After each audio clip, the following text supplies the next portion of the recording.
Well, the boys are back in town. Ben had an extended trip to Geraldton, I believe, or somewhere. He went to Bali. He's all tanned and glowing at the moment. How you feeling, Ben? I'm feeling good. I'm glad to be here, though. Kind of wish I was back in Bali, but not so much Geraldton, to my friends in Geraldton. But yeah, it's good to be back in the You have friends crib. in Geraldton? I've got many friends everywhere. Yeah, who would live there? Not me. Greg's chimed in. He forgot about the show last week, so he wasn't here. Jacob Chance filled in. If you haven't given that a listen, it's very good. Not because you weren't on it, Greg, No. but Jacob Chance is the legend, and heard about his what he's up to at the Jack Jumpers, how he didn't meet Hezbollah one time, and actually Reece Vague replied to that clip that we put up and said he was a coward. They didn't want to go meet Hezbollah one time. So you're looking at me a bit. You don't know what I'm talking about? No. I listened to it. Oh, I mean, right. he's exceptional talent. Yeah. I'm utterly disappointed because he was obviously here for a few days, and when he was like, I'm keen. I'm super keen. Then obviously I was unavailable. But he's one of the most genuine human beings around. Yep. He obviously, I'm glad he brought up the Hezbollah story, but there's like, that guy's got a vault. And Really? Oh, that's like a guy that he's not like no longer a coach. And you open that, there is some like stories. Some gold? Oh, Some good stuff there. I'll disclose one that on. when he was early in his NBL coaching career, Matt Nielsen, one of the best guys going around, Jacob Chance, as being an infant in his coaching career, decided to make bets that were like stupid. Like, it was, if New Orleans Pelicans would make the Western Conference Finals, right, like he would get like Nelly's car for a month. If they don't get it, he would have to get a tattoo like on his thigh done by Nelly. Now, Matt Nielsen is like a menace, and he's crazy. Like, and so like Mad Monday comes around, we've just won a championship, and we're like, this tattoo's happening. And he had organised a tattoo artist, the gun, everything. And he's going to do a Penrith Panthers tattoo on Jacob's thigh. Why Penrith? Oh, Nelly's a proud Penrith guy. He actually missed a training session to be on their Mad Monday celebrations when he was with Brian Gorgon, and like basically got caught doing it. But so we were like pumped, and there was only until this like the last minute, like Trev was like, okay, I'm going to have to step in, and this is like unprofessional. I know, like, of all things, classic like Trev.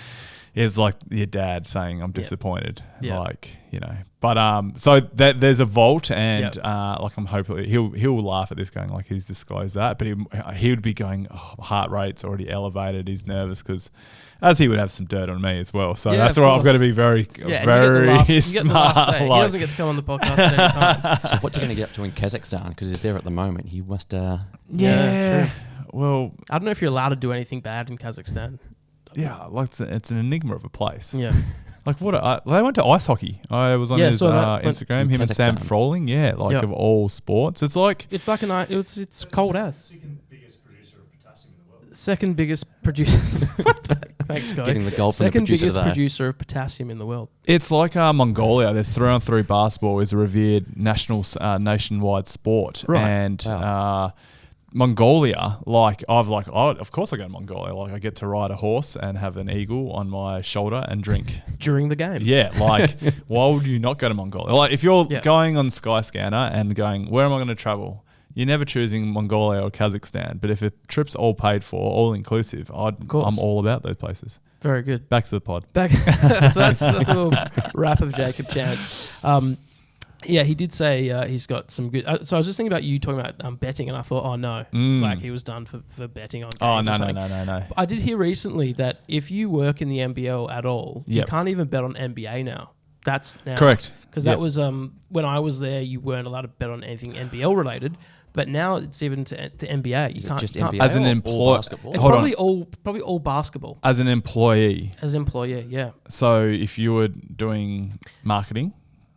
or journalism. Yes, yeah. If media manager. if you have a job in the NBL system, Yeah, okay. you're not allowed to bet on any basketball. I will make a strong claim that is not adhered to, and there's plenty of employees. No way that's adhered to. Oh yeah, definitely. I know there's definitely employees that would bet on NBA regularly, but now. Oh, I'm sure they're betting on the Jack Jumpers game the following week. Yeah, they're You not doing joking? That, I'm Greg. sure their sisters' girlfriends' accounts active. No one's getting in That's trouble. paying $1. No. Like- No one at the Wildcats getting in trouble. Shut up, Greg.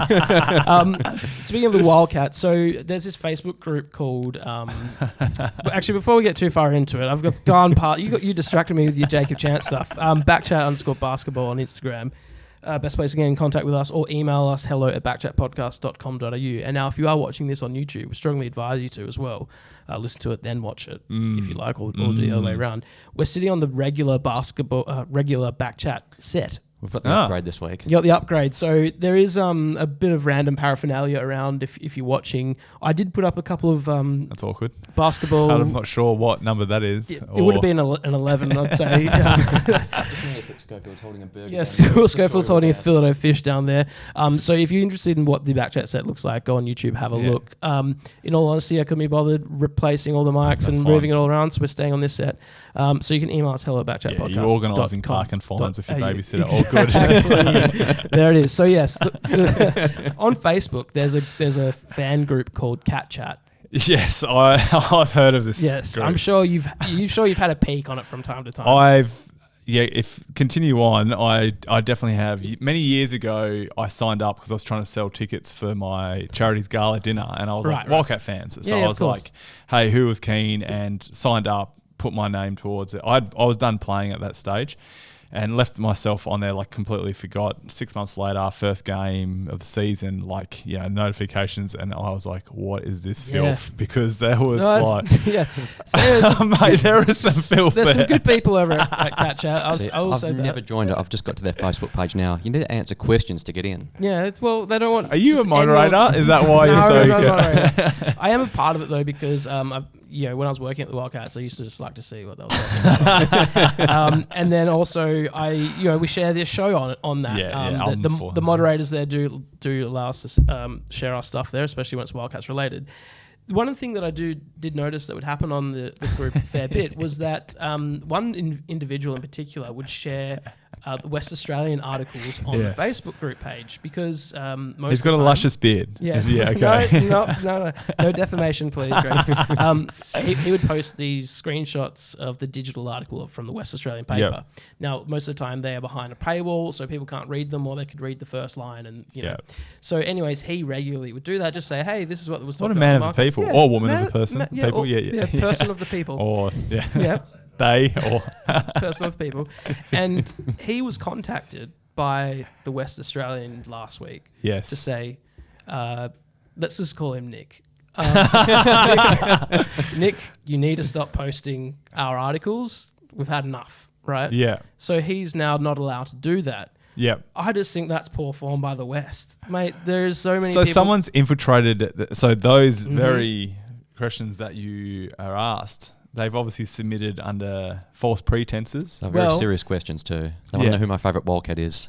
Yeah, okay. Greg Hire. Yeah. I do know that there was a recent member of the West Australian that joined the group, and shortly after there was a notification to stop posting it. The alias is a game on Xbox. Stop, Greg.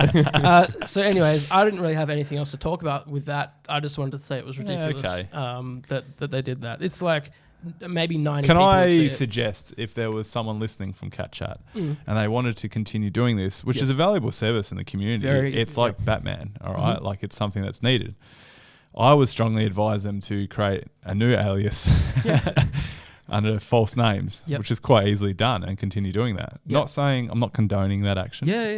What are they going to do? Floating that out there as an idea. The West isn't going to, get someone Well, sent I can't to hack prison. him. What are they going to do? anyways, I'm glad they have been finding creative ways to post articles. Yeah, so I did see a photo of someone's Subway next to the paper, and it was like, "Hey guys, just showing you what I've had for lunch today." And next to it was conveniently I open. love that. Anyway, so let's move on. I just hope they let me in the group now. I might not be allowed in. No, after you this. will be. Don't worry. I'm a moderator. No. Ben, me you've in just now? come back from Melbourne. I have. And Bali, but you were at the Melbourne. Why are we coming back from John Melbourne? Cain Arena? What's it called? It's John Cain Arena. I infiltrated the Melbourne United Southeast Melbourne game on Sunday. Yep. And it was weird going to an NBL game. Can in I ask you Melbourne. this? If you're a media, you've got media accreditation. I wasn't media on Sunday though. Oh, no, I okay. was So, Jobo in the did you public. have to purchase tickets? Had to purchase my own ticket, Oh, which is wow. a kick in the teeth. Yeah. It would be I weird wanna to go. watch two teams that you don't really follow. Well, I was just waiting for the team in red to run out, and it didn't happen. It's the first NBL game I've ever been to outside of Perth. Yeah, okay. Wow. All right. So tell us about how different it is to like a Perth game. Well, the music is a lot different. It's a lot more new age, I would say. A lot more R&B, a bit more Kanye. A bit I'm more, just going to fix your mic, man. Keep going. I'll keep going. A bit more energetic than what I'm used to here in Perth. Very small, that John Cain Arena. There's only about 4,000 people there. Oh, okay. So I've got very sport going to games in Perth where there's a massive crowd and the energy's really good, because the noise in Melbourne, they were pumping in a lot of noise. So it didn't feel as authentic as it was here in Perth. But the biggest thing I just wanted to ask you, I watched Chris Goulding play in person for the first time in a while. And I was just thinking, he must be so annoying to play against. And I was thinking, oh, I know an NBL player, former NBL player. So I wanted to get your thoughts on that. What is it like playing against Chris Goulding with his movement, his flopping, his yelling? Because I saw it all just in the first quarter on Sunday, and I knew I had to ask you this question. Yeah, he wasn't one of the more frustrating guys to go against, to be honest. There was, I actually enjoy playing against him because I think he would either drop 40 or you could have like a moment. I remember there was a game against Perth Arena where he had like 8 points in the first like 2 minutes. And we were like backs against the wall, like we were really struggling, and they put me on him, and I was like, I'm about to get torn to shreds here. And it was a weird, like I remember diving on a ball, like full force hustle, like I was never going to get the ball, but I sort of to try and pump up the team.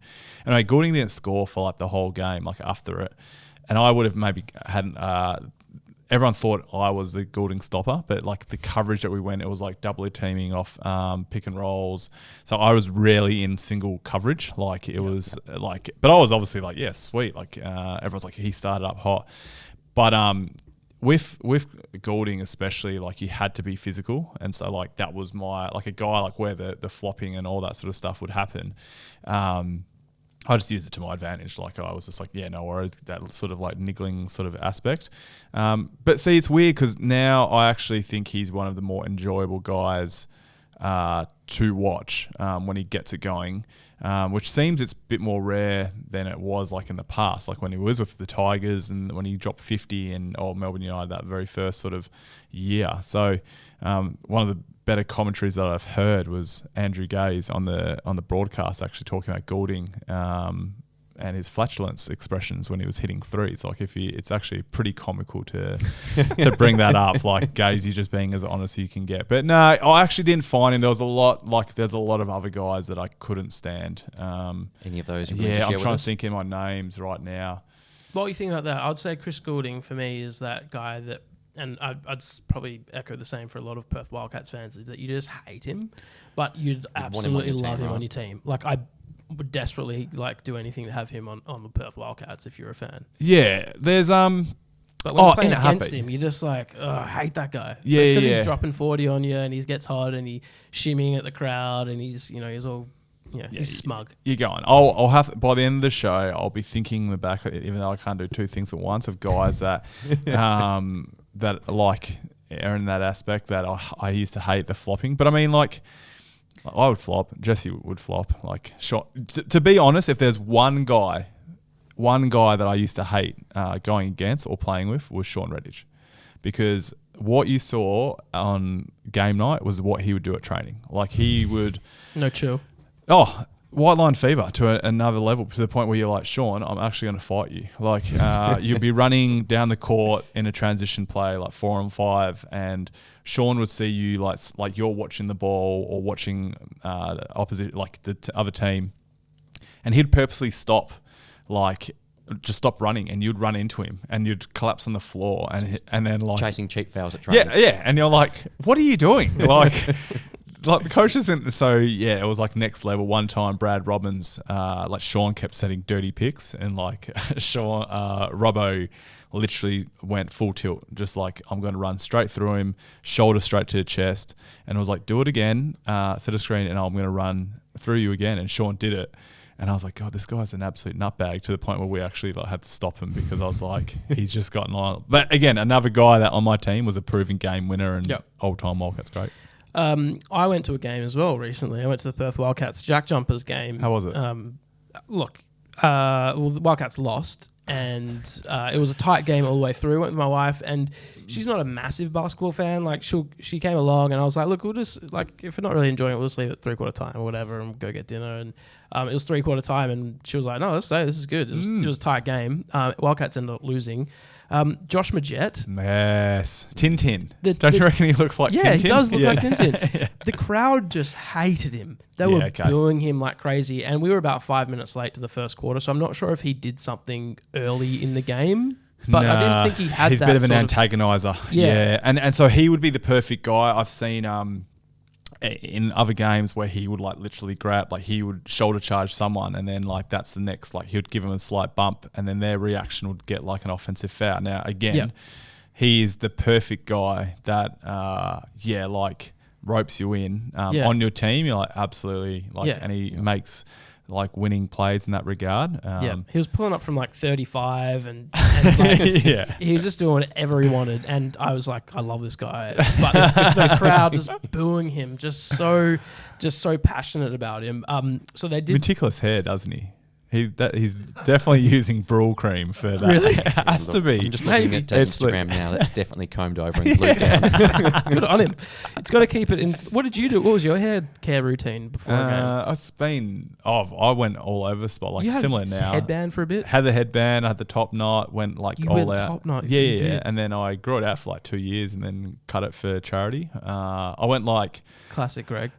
Brad Pitt for Fury, like the full like... zeros, like -0 on the sides to that. Did everything. Had the full Beatles haircut when I first started. Similar to what I've got right now, just a loaf. Yeah. Did that translate into your performance on the court? Did one horrible. haircut do good for you? Nah. There must have been some guys, though, that would get, prepped up and ready for a game looks-wise. Oh, yeah. Lucas Walker, another guy, like, not a hair out of place. Like the full comb over, like Cameron Tovey, another really guy, would go get it was part of his prep the day before, would go to a barber to get a fresh haircut. Yeah. So every game day.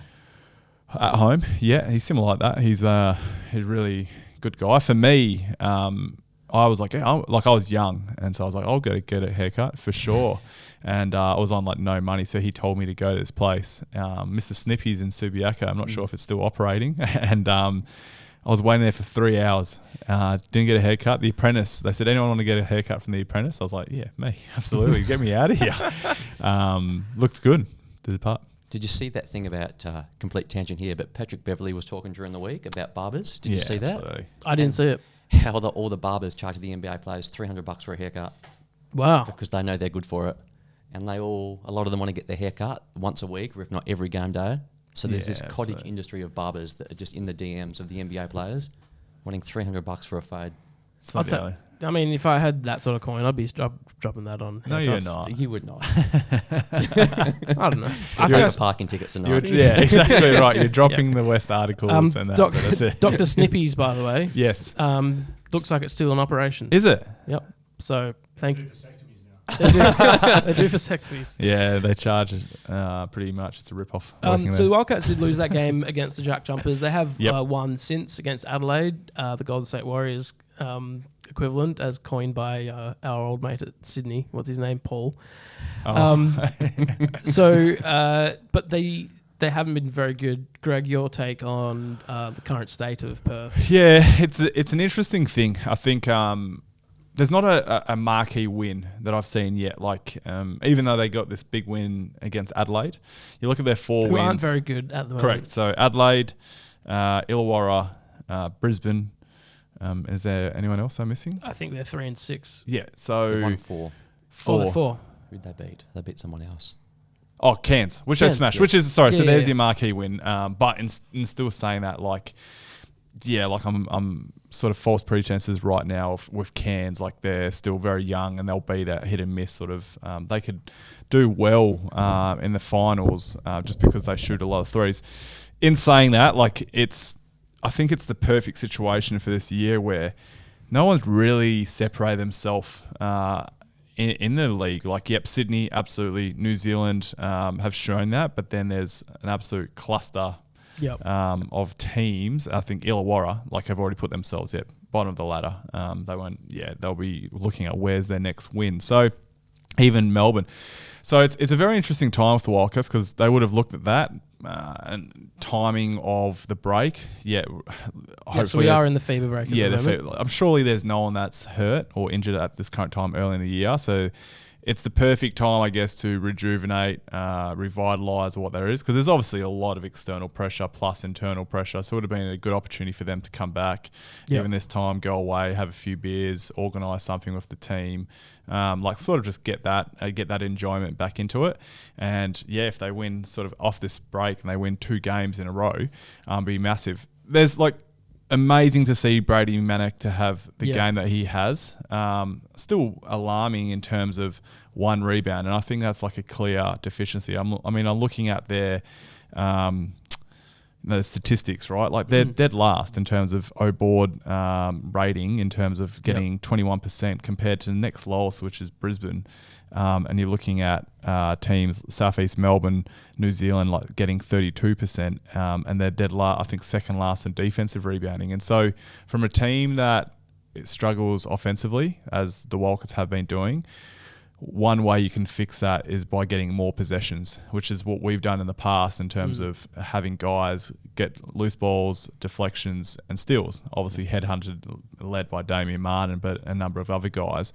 And the other way is offensive boards. And so poor shooting percentages, you would think there would actually be more opportunities to get rebounds, which they're not doing at the moment. So yeah, I would hope this next little period of time they can rectify that.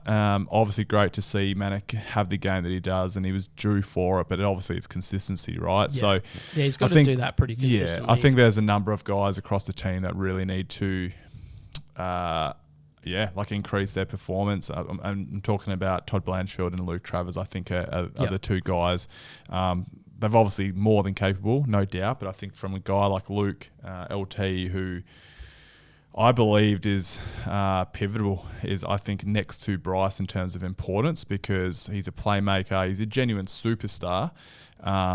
His ability to not only impact the game offensively but defensively is quite special. So I think for a guy, he'll dictate how they go in this next little patch. Do you think he should be starting, or if not starting, playing more time alongside Bryce? I absolutely would. To be completely honest, I don't think the league, and it's an interesting place. Obviously, I think for him to showcase where he's at to the NBA, he could have not been a 4-man. Like, he's not going to do that. But I would put him in that 4-man position and put Manick behind him.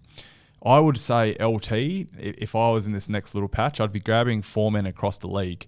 I'd go, here's footage of Mitch Creek, here's footage of Xavier Cooks. They're the 2 best 4 men in the league. Yep. But they're boomers guys, borderline NBA guys, right? And I'd be going, this is how you need to impact the game, all right? Get the ball off a defensive rebound and just push it. Like, no one can stop you, all right? Like, get a few O-boards, like run the lanes. Like, he's just not getting any cheap buckets. And so I'd be putting him in the 4-man. Like, yeah, is he the size? But there's no like dominant bigs. There's no even like a Cam Oliver from the last few years. Sean Long. There's no traditional, bar Aaron Baines. But Aaron Baines isn't even a big, like, in that sense. He'll spend a lot more time on the 3. Yep. Like Jared Bairstow, I've seen guard him efficiently. So I think that time is gone. I think as the 4-man, like, you're looking at Jesse is starting currently. I'd go LT, Manick, come off the bench. This is the keys. When you come on, we want you to shoot every shot. Like, that's how it is, and give them a lot more responsibility to to a guy like LT. It's interesting, right? Like, because that's probably the best thing for Travis's development and for him getting to the NBA one day. He has to make those mistakes, has to learn and really go through that. But what you mentioned so true, that the power forward 4 positions, probably the deepest in the NBL. You mentioned Cooks, you mentioned Creek, and there's many others. So it's a bit of a weird position for the Wildcats, isn't it? That there's this player that is wanting for his own personal development, but in terms of winning games and responding to the pressure, it's a hard thing to navigate because, again, it's almost what's in Luke Travis's long-term career interests might not necessarily be what's best for the Wildcats this year. No doubt, but I don't think any NBA team looks and goes, oh, he's playing the 4-man, we're not going to have him. Like, he'll be what he's done at the Summer League. I think it shows, and I think it's the recruitment, like where they've had success, John Mooney, Nick Kay, Matt Knight before him, Sean Redditch, like there's some quality bigs, and the years that they've struggled, and obviously don't want to, Lucas Walker when he was a starting 4-man, like injuries by that. Lucas Walker was really good, not denying that, but compared to those rest of 4 guys, all NBL guys, first and second. The recruitment of Brady Manick to John Mooney is a massive storyline because everyone goes UNC alumni and Brady, John Mooney, Notre Dame, all right? The reason why Brady Manick was successful at a collegiate level was he was the success of some superstar players around him. So he was a role player reaping the rewards of those other guys. He wasn't ever the man, all right? He was a role player that was achieving success of incredible talent around him.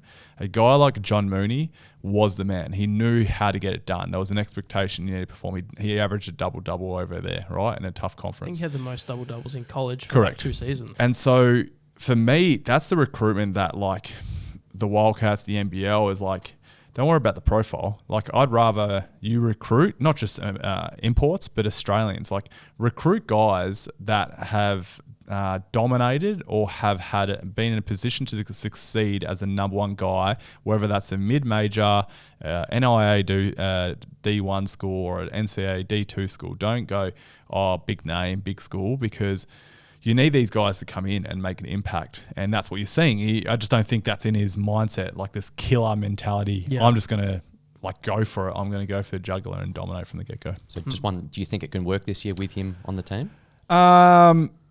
In current status, I don't think so. Because I think you look at, I look at would they beat Sydney in the 5 games and off just their current form? No. Because that's just current form. Like, I mean, again, like you would have to verse Tassie in 5 games. Like, the thing that I've seen, belief can do an incredible thing for teams, and that team doesn't have belief yet. Why I say this is in pivotal moments in games against Tassie, against Melbourne, really close games. Never at one point, like when I was playing, rarely did I go, we're not going to win this, or we're not a chance here. Like, if there was moments where I was like 2-4 points, I was like, we're going to roll. We're like at home, we're going to run away with it. In a lot of those times, we saw it in Tassie when obviously the game you were there. There was pivotal moments where Tassie just had this belief, like they had a belief in their system, obviously from the coach to that goes down, where they're like, we're going to be fine, irrespective if Bryce hits a 3. The next play, we're gonna score on it, or we're gonna get a stop. So that just comes with a new coach, like really still trying to establish that. And I have utmost belief in really. I think if anything, when you're talking cat chat or Twitter and the amount of people that I've said fire him, I'm like, if there's one ludicrous statement, it's that. Like, get rid of the coach. He's 8 games in. Like, where would you go anyway? Like, if you think, the perfect comparison, Chase Buford at Sydney Kings last year. Start of the year, I think like 2-6 or 3-5, similar. All right. A lot of people, no one was across the board. Like, Sydney, still big market, not compared to Wildcats. Definitely not Hoop City, but they were like, no one said fire Chase Buford. Like, what ends up happening? Now they win a championship, and now they're, I guess, the favourites to win again now. So you got to give a coach time. But go back to it. I don't think so currently. Let's move to some other basketball news in the NBA. Thanks, Scully, as he heads off. In the NBA, I just wanted to pump up Luka Doncic's tires for just a minute. Put the jersey on. No, that's a no number, but I guess right now it's a 77. Forever it's always been 41 in my mind. Yeah.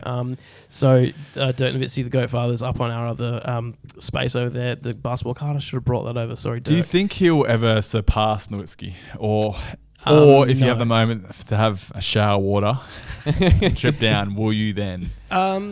It's too hard because Dirk played for so many years without winning a championship. Yep. He stuck at it, had offers from Kobe to come join with the Lakers, said no, didn't sign as the super team. Like when super team started to happen, took less money so that they could bring in like better role players. I don't know. Luka's just been... He's the Don, so I don't know. Maybe if he wins like a 3-peat with the Mavs, maybe he'll. But Dirt's always been my. Or if he leaves and goes to Miami in 3 years. Yeah, maybe. If then I'll be burning a jersey. He loves Dallas, doesn't he? I think so. I think he's going to get paid. Yeah, very, very well as well. Yeah. So he's having a historically good season. First player since Wilt Chamberlain to have 9 straight games. I think before that, the first player since Wilt to have 8 straight games. So he's been doing a few games in a row now to have 9 straight games to enter the season with 30-plus points. So Wilt Chamberlain's record, like most of his records, probably untouchable. In 1962, had 23 straight games with 30-plus points to start the season. So Luka's slowly chipping away at that. I don't think he'll get it, but who knows? He's that bloody good. And at the start of this podcast, we did make some predictions around MVP and things like that. And I did say Luka for MVP. If he continues this on, like he won't. No. You know. See, he's not winning MVP. No, on current, could. Giannis is the front runner. But if Luka gets the Mavs to like 3rd seed or 2nd seed, Yeah, but Giannis's stats are but people are going to get bored of. No, People will get No, bored because of he him. hasn't won for the last 2 years. If he was the MVP Jokic. Okay, yeah, but let's say if No, Luka, get off Luka's that. doing historically good things. So I'm actually like at first I said Luka because I was like, I'm just gonna be a bit of the fanboy, but I'm pretty happy with that. How good's the NBA been though? Like, So good. It's been really good.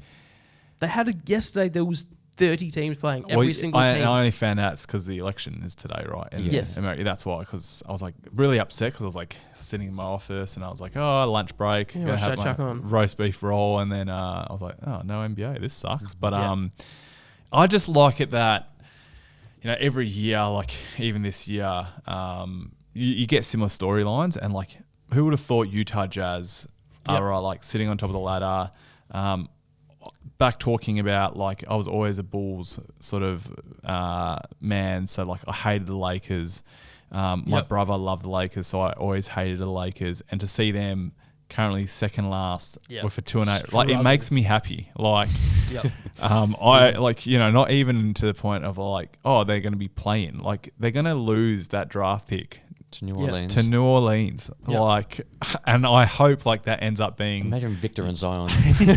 Oh my god! But I just, it's a close, like, and that's obviously 10 games in for most of them, or 12, say for example for Utah. But like, what are Utah currently thinking? Where they're like, Danny Ainge is like, we've blown up this team. I'm still making trades, and now we're sitting there, and this is like a legit roster. If you're a Jazz fan, are you happy or sad now? I reckon you're happy. Yeah. Because those assets can get turned into players real quick. Like if a player like the Lakers, right, they're like, this isn't working, we got to blow it up.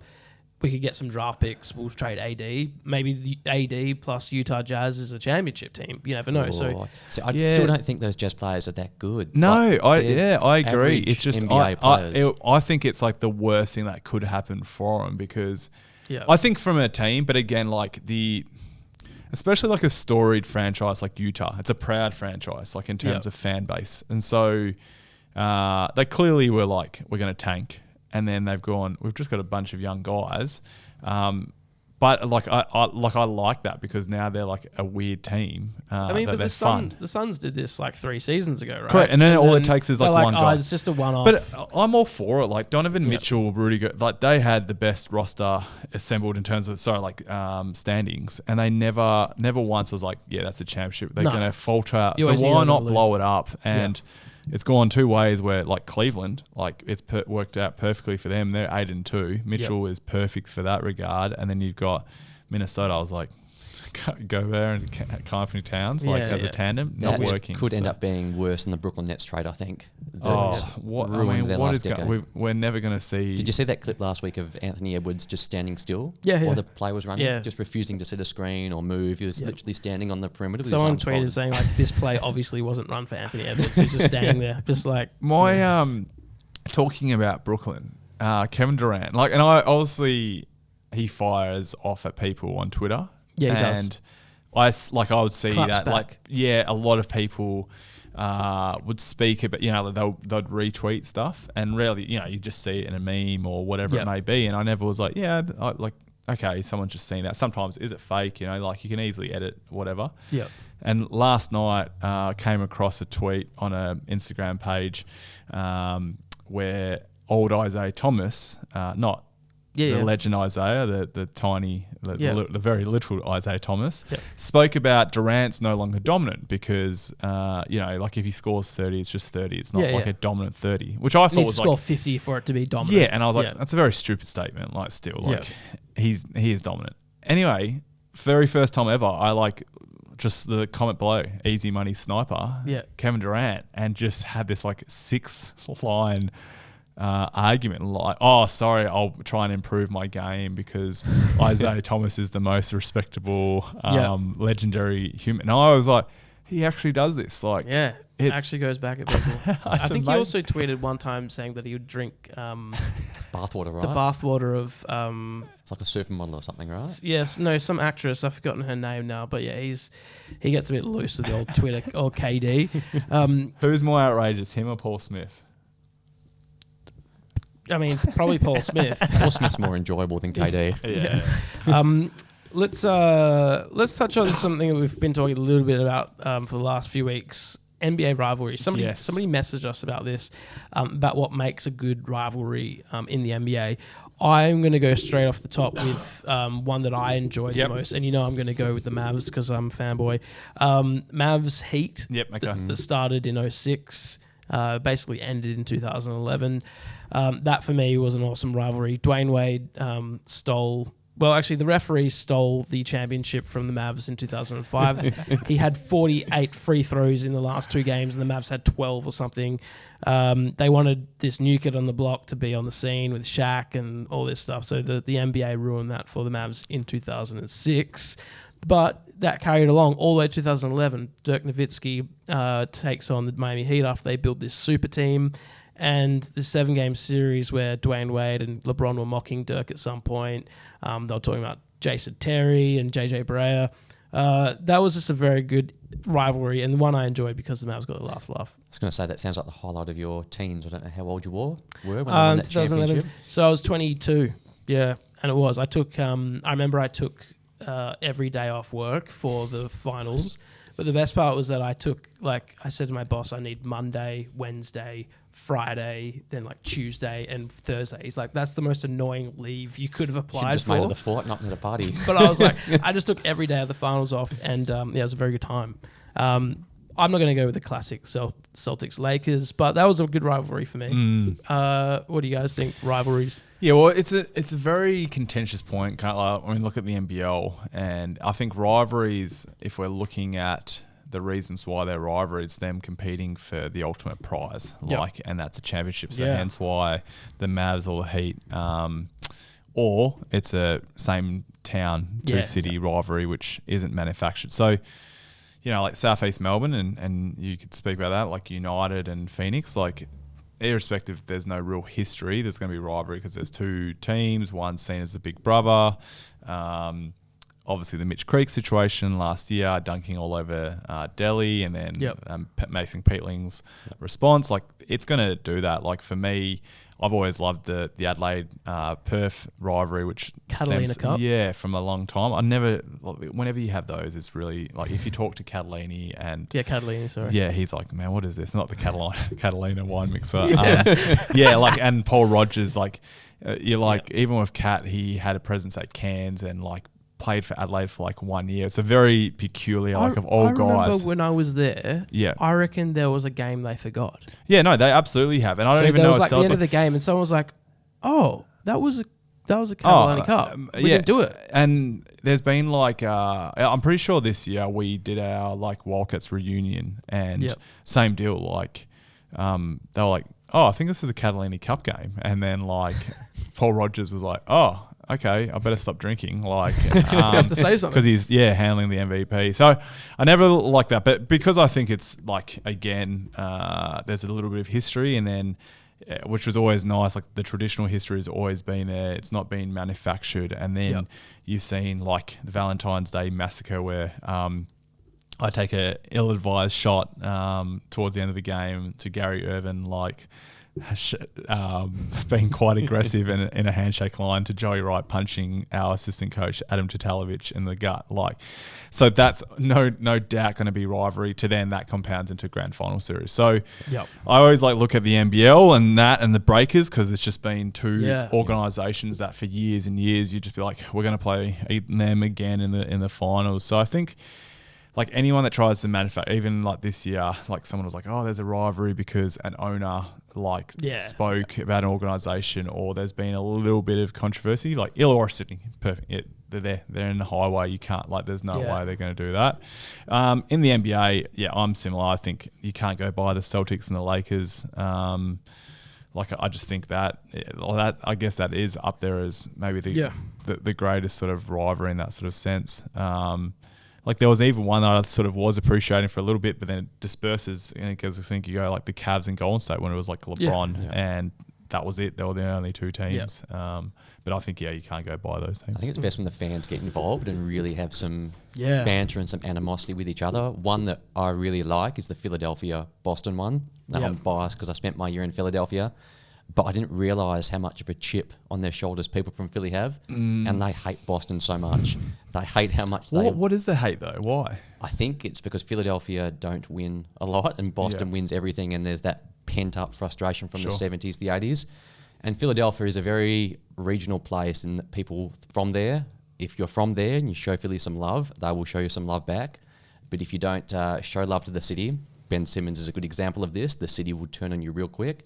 So it's almost literally an us against the world type thing with people from Philadelphia, and Boston have picked on them so many times and keep beating them with the basketball. Same thing happens with the NFL and the baseball. So living that one up close was really cool, seeing how crazy Philadelphia sports fans can be. But when it comes to the NBA, they hate Boston so much, and nothing makes their season like beating the Celtics. Greg, I'm going to throw one more question at you before we wrap up. Speaking of rivalries, what's your view of the Perth Wildcats Sydney Kings rivalry during the time of Andrew Bogut and Trevor Gleeson? Yeah, and it actually started going a little bit a few years before that. I remember I actually used that as a bit of a speech to the team a couple of years when Andrew Gaze was coaching, and it's like really funny. The year they start, I think like maybe 9-0 or 10-0, right? And they had Bogut, and Gaze was like being touted as like this future Australian Boomers like coach, and I was like, gee, it's like it's so very early in the piece, but Trev kept like going. Trev loved getting like ammunition for us, and so he was always like, you know, they've recruited this like amazing team, and I was like, stop like having a dig, like we're pretty like good. And so I remember like like before one game, I think Damo was out, and I like used that. I was like, who effing cares that, you know, they're the Hollywood team, like that they've got all these big names and big profiles and all that sort of stuff. Like, we're the best team, and the guys like actually loved it, because it was like they were like, all of a sudden Sydney were really struggling for years, and then all like Bogut comes into it, and they just like were on top of the ladder at that stage. Casper Ware, and they were seen as like the championship favourites. So I think it's sort of started going, and again, it's success. Like there was some really good, you know, they were the two teams, and obviously that grand final series where obviously fell short because of COVID. So then you've got an outspoken Ocean. Nah, that was I was done. Out? So so that was Damo's game that was in Perth. No, the quiet one. Nah, like I remember being offered tickets, and it was like, I remember watching it, I was like, this is so peculiar, because you could hear play calls. It was the weirdest game I've ever been to, because I was one of 2 or 3 media members working, and I literally stood on the corner of the court, 5 metres from the court, on the bottom of the TV screen. No one could see me, but I literally stood there like I was watching an under-12s game down at Warwick, and watched this NBL finals game I remember there was a huddle that Will Weaver was doing. I literally walked around and could stand 5 minutes behind the huddle and hear everything he was saying. You could hear it on the telecast. I remember the like the weirdest play call. experience. I'd be saying to Ains, like you'd say horns curl or like horns slip, double drag or whatever, and I'd say to Ains, "Oh, here's two screens happening right now," and like a design play, like it was nuts. So I think I think it definitely has, but again, it's now. It has to stay competitive, right? Yeah. Like obviously now Sydney have won a couple and whatnot. So it's like sort of you need the Wildcats to start pegging it back. Yep. It's like no different to the Eagles and the Dockers when it's like when it's like there and done. Unless there's something that's manufactured in a way of like let's just get physical and like challenge them in that regard. So Yeah. To finish off, thinking in my head, 2 players that I was in my head thinking, good. who would I? annoys you? You Brendan can Tees. Brendan Tees from Adelaide 36ers. Yep. Similar guy. But again, like a massive respect for what he's done as his role. And then Anthony Petrie, former Gold Coast Blaze player, but played for Adelaide as well.